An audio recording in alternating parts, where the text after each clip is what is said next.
भाईजान गल जरा आराम नाल सुनना। विचोले ना काम से दो साइडों तू पैसे पकड़ना ते विआह करा देना।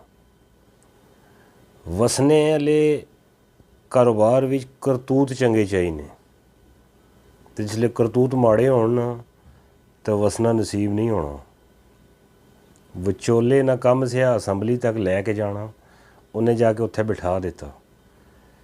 हुण 3 दिन वसनी या 5 दिन वसनी, हिस्टरी तुसां आप देख लो। बाकी मैं इन्ना कह सकना कि हुण इस तू अग्गै विचोले ना कोई कम नहीं। उन्हें जेड़े पैसे ले सन या उन्हें पैसे फड़े सन उस अपना काम कर दिता, तो हुण छोटे सरकार या वड्डी सरकार या फिर पंजाब असैंबली या कौमी असैंबली, ये इन्होंने अपने करतूतां ते है, तो करतूत चंगे कोई नहीं, तो इन्ना वस